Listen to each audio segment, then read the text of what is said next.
এখন আসেন, এখন আমরা ফেব্রিকেশন জানছি, এখন হচ্ছে আপনার আসবে ইয়ানের ব্যাপারে। ইয়ান কাউন্ট। তো আমি যেটা পারে না ওরে ধরবো, ওরে আমি শিখাবো, তার মানে কি বাকিরা শিখে ফেলবে না? যা ক্লিয়ার আছে ও যারা অর্ধেক ক্লিয়ার আছে তারা ক্লিয়ার হয়ে যাবে না? ক্লিয়ার হয়ে যাবে? আচ্ছা তাহলে কারে ধরবো, কে পারে না? আমার মনে হচ্ছে পেন্সিল লোন 180 জিএসএম এর জন্য কত কাউন্ট ইয়ান লাগবে লিখেন এখানে। একজন আসবে, শিখাই দেওয়ার কিছু নাই।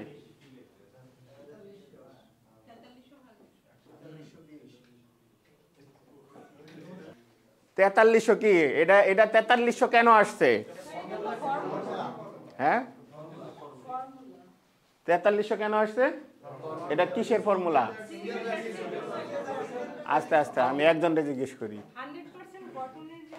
তাওহীদ বলেন 4300 কেন আসছে? বসেন আপনি। তাওহীদ বলছে সিঙ্গেল জার্সির ইয়ান কাউন্ট বের করার সূত্র হচ্ছে 4300 ভাগ জিএসএম। আচ্ছা ওকে, হাত নামান। এখন এখানে যতই লেখা থাক, ও যদি বলে সিঙ্গেল জার্সি 100% কটনের ক্ষেত্রে সূত্র হবে 4300 ভাগ জিএসএম বা 4320 ভাগ জিএসএম, যেটা নেন একই আসবে, 19-20 আসবে, ওটাই শোনা।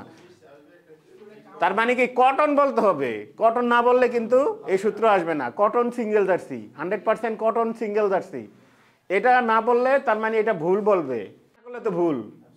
মেনশন করাটা খুব জরুরি, ঠিক আছে? কারণ হচ্ছে এখানে দুইটা পয়েন্ট আছে, আর যখন আপনার হচ্ছে আসবে, এলাস্টাইন আসবে, তখন এটা কি হবে 6000 ভাগ জিএসএম, ঠিক আছে? ক্লিয়ার সবাই? তার মানে কি আমরা ইয়ান কাউন্ট পেলাম কত? এটা নিয়ে আর কি জীবনে বলবেন? যত ইন্টারভিউতে হাঁটু কাঁপুক, কোনো সমস্যা আছে?